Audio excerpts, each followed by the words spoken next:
Hello everyone, mabuhay! I am Kirby Rance, a student at Laguna State Polytechnic University main campus. And my program is Bachelor of Science in Hospitality Management. So, this video is all about my expectation my expectation in the subject of strategic management. Expectation naman sa subject is, to understand ang ingay.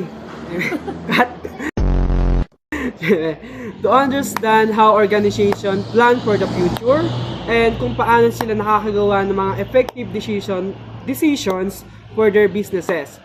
I expect also to learn how to analyze business